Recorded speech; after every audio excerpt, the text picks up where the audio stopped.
చల్లది చేసిరావు నీవు గొప్ప కార్యము చేసిరావు నీవు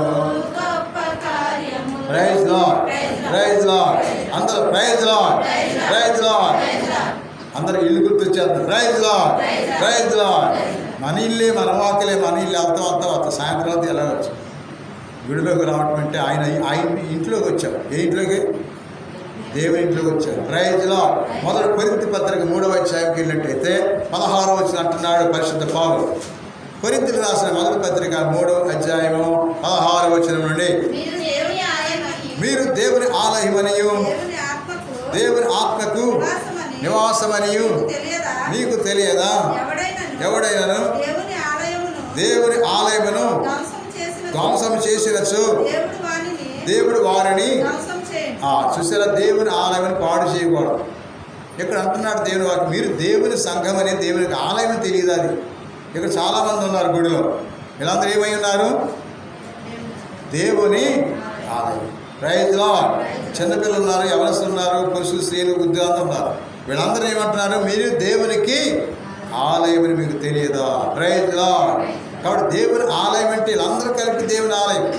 చూడండి, ఒక బిల్డింగ్లో చూసినట్టయితే చర్చిలో పునాది కాడించి పిల్లర్స్ కాడించి పైన టాప్ ఎత్తువారు చూస్తే ఎన్ని కట్టల్లో అనేక ఇటుకలు ఉన్నాయి లోపల. దీనేమంటున్నాం? చర్చి అంటున్నాం. అలాగే ప్రతి విశ్వాసి చిన్నపిల్లవారు పెద్దవాళ్ళకు ఒకే చోటనప్పుడు మీకు దేవునికి ఆలయం అని మీకు తెలియదంటూ పరిశుద్ధ పౌలు చెప్తున్నారు. Praise lord.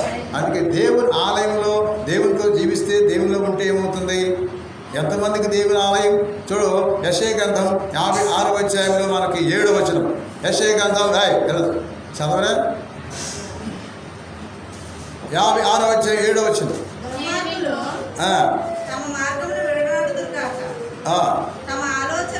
కాదమ్మా, నేను మేము నా పవిత్ర పర్వతములకు కొనివచ్చును, నా ప్రార్థనా మందిరమున నా సంతోషిక్తులు గాంచుదని నా బలిపీఠముపై మీరు అర్పించు బలులను దహన బలులను స్వీకరించును.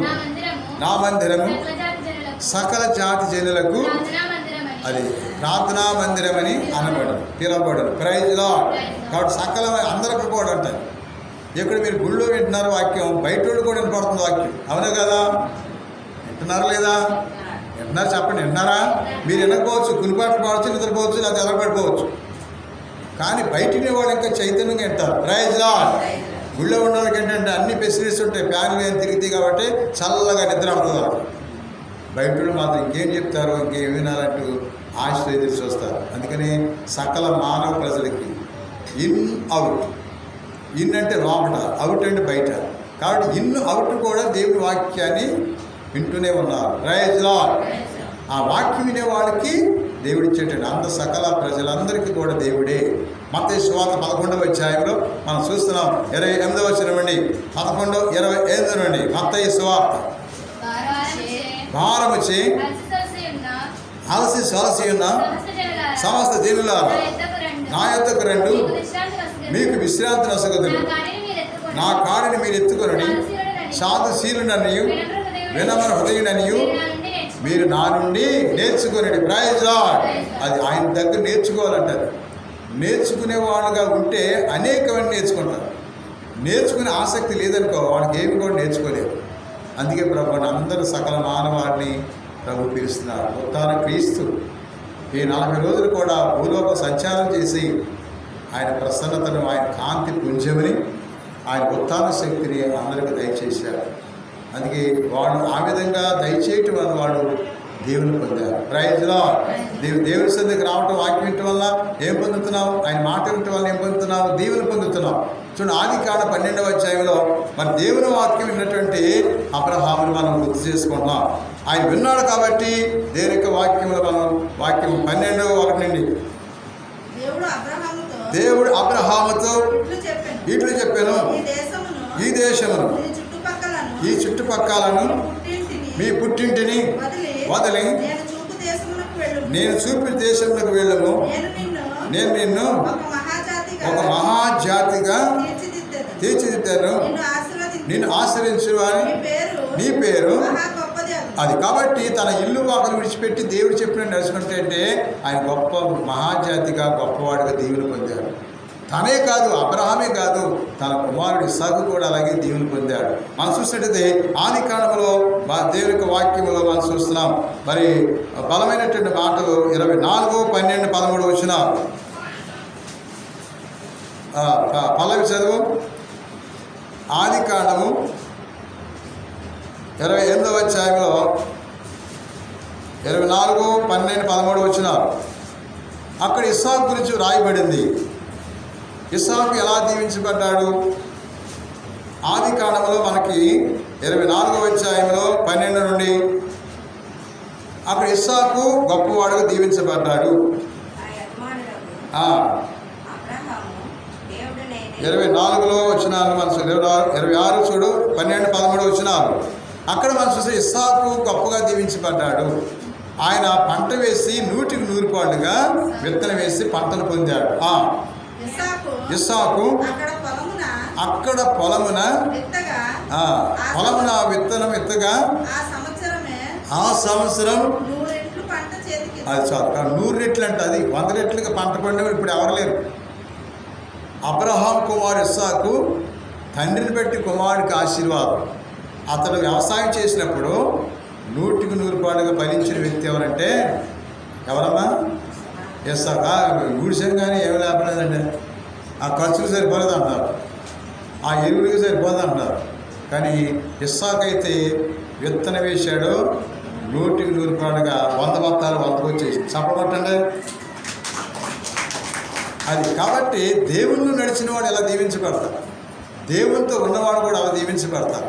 అలాగే మరి యాకోబు పత్రిక, యాకోబు గురించి రాయబడినట్టండి ఈ బైబిల్లోని మనకి యాకోబు గురించి రాస్తారు. 28వ అధ్యాయంలో 20వ వచనం అండి. యాకోబు పత్రిక, యాకోబు ఆది కాండం 28, యాకోబు గురించి రాయబడింది 28వ అధ్యాయం 22వ వచనం. తర్వాత యాకోబు ఈ ప్రయాణంలో నేను కాపాడి ఏ ఇబ్బంది కలగకుండా నాకు తినటకు కూడు కట్టుకొనటకు గుడ్డలు సమకూర్చిన ఎడల నేను తండ్రి ఇంటికి సమాధానముతో తిరిగి వెళ్ళిన ఎడల ఆ ప్రభువే నాకు దేవుడగును. తర్వాత నేను స్తంభముగా నిలిపిన ఈ రాయి దైవమందిరం అగునుగాక. నీవు నాకు ఇచ్చిన దానిలో 10వ వంతు తిరిగి. Praise Lord. చూసారా, యాకోబు నాకు ఏదైతే కూడు గుడ్డ తినడానికి తిండి కట్టుకోవడం అన్నీ నాకు ఇస్తావు, కానీ నన్ను ఇంతగా బ్లెస్సింగ్ దీవించబడితే నేను దేవుడు నీకేమిస్తానంటే 10వ వంతుని ఇస్తాను. Praise Lord. Praise Lord. 10వ వంతుని ఇచ్చినట్టే మొదటి వ్యక్తి ఎవరు? అప్పుడు 14వ అధ్యాయం 20వ వచనంలో ఆ తండ్రిని బట్టి కుమారుడు బట్టి మనవడు కూడా అనుసరించాడు. 14వ అధ్యాయం ఆది కాండం 14వ అధ్యాయము మన 20వ వచనంలో శత్రువులని నీ వశము చేసిన సర్వోన్నత దేవుడు స్తుతింపబడునుగాక. అప్పుడు అబ్రాము అతనికి సమస్తములో 10వ వంతు అది. కాబట్టి అబ్రహాం 10వ వంతు దేవుడిచ్చాడు. మరి దీవించబడాలంటే ఇదిగో అబ్రహాం దీవించబడి 10వ వంతు ఇచ్చాడు. నువ్వు ఇస్తున్నావా? అతను చెప్పేది నువ్వు ఎన్ని ఖర్చులను చేస్తున్నావు, ఎంత నష్టానికి పోతున్నావు, ఎంత కానీ నీకు పూడ్చుకుంటూ వస్తున్నావు, కానీ దేవునికి ఇచ్చేటటువంటి చెయ్యి రావడం. అందుకే ఎదగపోవడం, అందుకే బలపడ. అదిగో అబ్రహాంని ఏమి లేనోడే, కానీ దేవుని మాట అన్నాడు, ఆ 10వ వంతు దేవుడికి ఇచ్చాడు, గొప్పవాడయ్యాడు. అలాగే అబ్రహాం కుమారుడు ఇస్సాకు కూడా మరి యాకోబు మరి ఇద్దరు కూడా చాలా దీవించబడ్డారు. అందుకే ఇస్సాకు కూడా ఎంతో ఎలా దీవించబడ్డాడు? 100కి 100% విత్తనం వేశాడు. మరి వ్యవసాయం చేద్దామా? చేస్తున్నారు కదా, మానేసావా? ఎవరు చేస్తే చేరిపోకెత్తుంది? వ్యవసాయం చేసేవాడు ఎవరు ఉన్నారు ఇక్కడ? చేరిపోకెత్తండి. ఎకరమైనా 2 ఎకరైనా ఎంతైనా. చూసారా, ఇస్సాకు విత్తనం వేసాడమ్మా. విత్తనం వేసిన దగ్గర నుంచి పంటకి ఎంతవరకు తీసుకొచ్చాడు? 100కి 100 పాళ్ళు 100 బత్తాలు చూసిన వ్యక్తి ఎవరంటే సృష్టిలో ఇస్సాకే. Praise lord. అలాగే ఇస్సాకు కుమారుడు ఎవరో? యాకోబు. యాకోబు కూడా దేవుని పట్ల విశ్వాసాన్ని చాటి చెప్పారు. అందుకని వాడు దీవించబడడానికి కారణం దేవుని మాట విన్నారు, దేవునికి ఇచ్చారు. అది ఇవ్వటానికి వాడు ఎప్పుడైతే వాడు ఈ లోకంలో ఉంటారో వాడు అక్కడే ఉంటారు. అందుకే నాడు కొత్త నిబంధనలు కూడా మరి చాలా గొప్ప వ్యక్తులుగా దీవించబడ్డారు. చూడు అపోస్తలుల చర్యల గ్రంథం 4వ అధ్యాయంలో 36వ వచనం నుండి పల్లవి చదువు. 4వ అధ్యాయం 36 నుండి 4:36 నుండి. సప్రస్ దేశమున జన్మించిన లేవీయుడగు యోసేపు అనేవాడు ఒకడుండెను. అపోస్తలులు బర్నబా అని పిలిచిండిరి. బర్నబా అనగా ఉత్సాహపరిచేవాడు అని అర్థం. అతడు తన సొంత భూమి అమ్మి వచ్చి పైకమును తెచ్చి అపోస్తలుల పాదముల చెంత పెట్టాను. కాబట్టి ఆయన పేరేంటమ్మా? బర్నబా. అంటే ఉత్సాహపరిచేవాడు, ప్రోత్సహించేవాడు. అందుకని బర్నబా అంటే ఉత్సాహం, ప్రోత్సహించే. సంఘంలో అటువంటి వాడు ఉండాలి. ఉత్సాహము, ప్రోత్సహించేవాడు. నేను దేవునికి ఇచ్చేవాడికి నేను ముందున్నప్పుడు ఆవిడ ఇస్తుంది, నేను కూడా ఇవ్వాలని వెనకూడదు. నేను ఇంతే ఇస్తానమ్మా అని అర్థం చెప్పేది. కాబట్టి బర్నబా అంటే ఎవరో? బర్నబా లాంటి వాళ్ళు ఉండాలి పురుషులు. బర్నబా అంటే పురుషుడా స్త్రీయా? మగోడు ఆడదామా? హేపీ మనిషి. ఆయన పేరంటే Barnabas. Praise Lord, praise Lord. అలా ఫిలిప్పీ పత్రిక 4వ అధ్యాయంకి వెళ్ళినట్టయితే ఫిలిప్పీలకు రాసిన లేఖలో 4వ అధ్యాయము 17-18 ఇక్కడ ఆయన కనపడుతున్నాడు బలమైనడు. 4వ అధ్యాయము 17వ వచనం నుండి. నేను అన్నీ సమృద్ధిగా పొంది తిని అవసరము కంటే ఎక్కువగా మీరు నాకు వసగి తిని యపాప్రోదితు మీ కానుక నాకు అందించినాడు. ఇవి సువాసన భరితమై దేవునికి అర్పింపబడినవి. Praise lord. ఎవరమ్మా పేరు? సరిగ్గా చెప్పండి. యపాప్రోదితు చెప్పండి, అందరూ అనాలి. మొదటి వ్యక్తి ఇక్కడ బర్నబా. కొత్త నిబంధనలో బర్నబా హేమి దేవుని కాడుకలో దైవజనులకి సహకారం చేస్తూ సువార్త నా వంతు ఉన్నానండి ఏం పరానికి ప్రోత్సహించేటువంటి వ్యక్తిలో బర్నబా. కుమార్ అర్థమైందా? ఆయన పేరుందా? రెండు పేరంటే యపాప్రోదిస్తు. Praise Lord. అందుకే నాడు పురుషులు అలాగే ఎదగాలి. పురుషులు ఎంతగా దేవునికి భయపరుచుకుంటారో అంతగానికి మంచి పనులు ఉంటాయి, మంచి కార్యక్రమాలు ఉంటాయి. వాళ్ళు ఎప్పుడైతే బలంగా చాపుతారో వాళ్ళు పురుషులు అన్ని సక్సెస్ఫుల్ ఆ కార్యాలు. అలాగే స్త్రీలు కూడా చూసినట్టయితే అలాగా మంచి విశ్వాసంతో ఎదిగినటువంటి భక్తులు కొంతమంది చెప్పండి. ఎవరు లేరా ఆడవాళ్ళు? లోకాసువార్త 1వ అధ్యాయం. లోకాసువార్త 1వ అధ్యాయం మొదట వచ్చిన చూసినాక దేవాలయమున కానుక పెట్టిలో తమ కానుకలను వేయించిన ధనికులను యేసు చూశాను. వాకు పేద వితంతువు అందు 2 కాసులని వేయుట యేసు గమనించి ఈ పేద వితంతువు అందరికంటే ఎక్కువగా ఇచ్చినదని చప్పలు కొట్టండి. అది స్త్రీలు కూడా చేశారు. అందరికంటే ఎక్కువ అంట.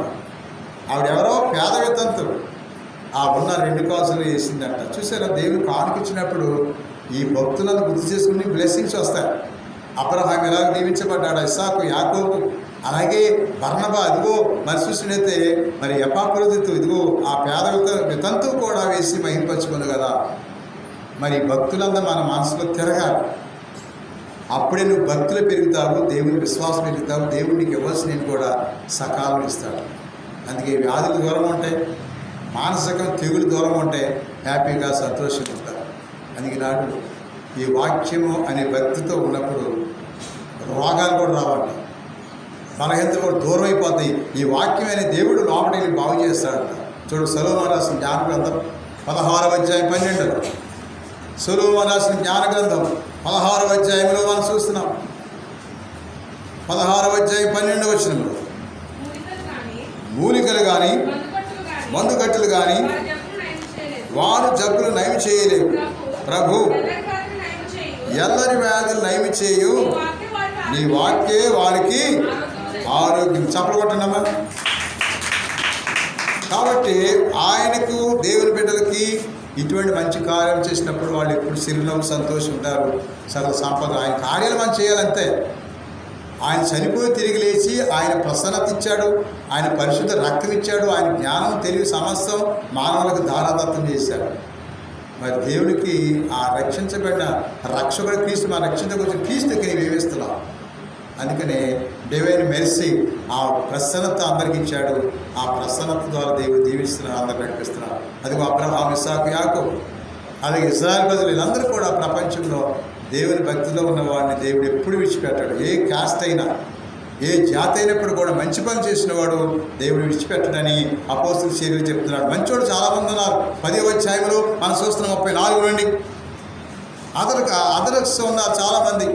అక్కడ అంటున్నాడు సత్క్రియలు మంచి పని చేసేవాడు ఏ జాతుడైనప్పుడు కూడా ఎటువంటి వాడు దేవుడు కరుణిస్తూనే ఉన్నాడు అంటున్నాడు పేతురు గారు. అంతటా పేతురు నోరు తెరిచి ఇట్లు ప్రసంగింపని ఆరంభించారు. దేవుడు ఎట్టి పక్షపాతము లేక అందరినీ ఆ సమదృష్టితో చూసినని దేవునికి భయపడి సత్ప్రవర్తన గలవాడు ఏ జాతి వాడైనా దేవునికి దేవునికి ఇష్టమైన. అందుకని సత్ప్రవర్తన కలిగి ప్రతి ఒక్కరు ఎవరైనా కానీ దేవుడు కరుణిస్తాడు, దయ చూపిస్తాడు. అందుకే క్రైస్తవులే కాదు, అందరూ చాలామంది అవుట్ ఆఫ్ ఏరియాలో ఇన్ అవుట్ అని చెప్పారు. అవుట్ అంటే బయట ఉండలు కూడా దేవుడిని అంగీకరిస్తున్నారు. నువ్వు ఇన్ సైడ్ అంటే సంఘంలో నువ్వు ఎంతవరకు ఎదుగుతున్నావు, ఎంతవరకు నువ్వు బలపడుతున్నావు, ఎంతవరకు బలహీనపరుస్తున్నావా, బలపడుతున్నావా అనే సత్యాన్ని మనకు తెలియపరుస్తుంది. అందుకని దేవుని ఆశీర్వాదాలు వాక్యం ద్వారా దేవుని పొందుతాం, ప్రార్థన దేవుని పొందుతాం, అన్నీ దేవుడు మనకి ఇచ్చేయాలి. బిందు కంకి మీద అర్థమైందా? నువ్వు దేవుడికి ఇచ్చేటప్పుడు తోక పట్టుకోవాలి 10 రూపాయలు, నీకు చాలా ఇచ్చేసేయాలి. ఆయన మన ఇల్లు ఉన్న కంకి మీద కంకే అని బాగా పంట పండేయాలి. దేవుడికి ఇచ్చే విషయం కాదు, తక్కువైపోవాలి. బిందు మీద ఇంట్లో అన్ని కూడా బిందులో వస్తా నువ్వేవిధ సామాన్లు కూడా అన్నీ అయిపోవాలి ఇంట్లో. అది సాధ్యమంటే అది సాధ్యంగా దేవుడు కాదని సామెతల గ్రంథంలో మనం చూసినట్లయితే 3వ అధ్యాయము 5వ వచనం నుండి. సామెతల గ్రంథం 3వ అధ్యాయము 5 నుండి. నీవు మనస్ఫూర్తిగా దేవుని నమ్మము, నీ తెలివితేటల మీద ఆధారపడకము, నీ కార్యములన్నిటను ప్రభుకి సమర్పించను, అతడు నీ కనులను నేను తెలివైన వాడనని అనుకొనవద్దు.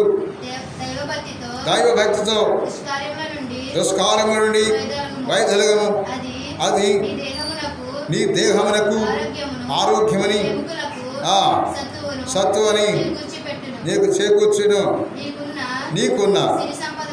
నీకున్న సిరి సంపదలతో దేవుని పూజించుము. నీకు పండిన పంటలో మొదటి పాలు ఆయనకు అర్పించము.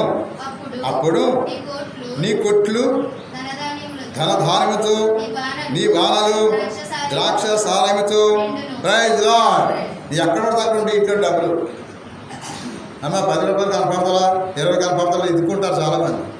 కానీ ఇలా చేస్తే ఇంటి నుండి డబ్బులే ఉంటాయి. Praise Lord. నీకు ఆరోగ్యం ఉంటుంది, ఇక అన్ని సంపదలే. నువ్వేమనుకుంటే 100% సక్సెస్. అందుకే ఇవన్నీ ఏమి చేయకోకుండా దేవుడు నాయన నా ఇల్లెంత నింపు, నా ఇంటను నింపు అంటే బాగుంది. దయచేసి అర్థమైందా? ఇవన్నీ చేస్తేనే మనిషి అర్థమైందా? సిరి సంపదలు నీ ఇంట్లో అన్నీ కూడా తొలగిపోతాయి. అందుకని చాలామంది దీవించబడ్డారంటే వాళ్ళు చేసిన మంచి పనులే, మంచి కార్యాలే. అందుకే నాడు ఇటువంటి మంచి కార్యాలు ఏమి చేయకోకుండా అలాగ అడ్డు పెట్టుకుంటాను, బలిలాగా అంటుకోవద్దు. నీలో బలి కూడా అటు తిరుగుతూ ఉంటుంది. ఏం చేద్దాం, చాలా యుక్తిగా ఉంటుంది బలి. ఏం చేస్తే అలా పాకుంటూ ఎక్కడ ఏ లైట్ దగ్గర పురుగులు ఉన్నాయో అక్కడికి వెళ్ళి కాస్త టక్ మాట్లాడతారు. ఎంత తెలివి ఉంది బలికి. అందుకే నాడు ఈ బలమైన మాట సిరి సంపద ఐశ్వర్యం అన్నీ దేవుడిస్తాడు. ఆ డివైన్ మర్సీ దేవుని కృప, దేవుని అనుగ్రహాలు అందరికీ ఇవ్వడానికి ఆయన భూ సంచారం చేసి 40 రోజులు అందరికీ ఆనాడు ఇలాగే ఈనాడు ప్రతి ఆదివారం నిన్ను చూస్తున్నాడు, నీకు దేవుని ఇస్తున్నాడు, ఆశీర్స్తున్నాడు. దైవజయం చెప్పండి వాక్యం ద్వారా నీ హృదయం నీ మనసులోకి వచ్చి నిన్ను బలపరుస్తున్నాడు, బలహీనంగా నిన్ను బలపరుస్తున్నాడు. శోధనతో, బాధతో, కష్టాలతో కుంగిపోయి నీకు బాధ అనిపిస్తున్నారు. నిన్ను కుటుంబాన్ని సిరి సంపత్తో గొప్పవాళ్ళు చేయాలని అబ్రహాము, ఇస్సాకు, యాకోబులాగానే వాళ్ళ కుటుంబాలు కానీ మీరు ఉండాలని దేవుడు కోరుకుంటాడు. అటువంటి కృప, అటువంటి దీవులు అందరు దయచేయమని మనసారి వేడుకుందాం. ప్రభు దేవుడు వాటిని దీవించునుగాక. పితా పుత్ర పవిత్రాత్మ నామమున ఆమేన్. దీవించుమా ప్రభు, దీవించుమా ఈ కాల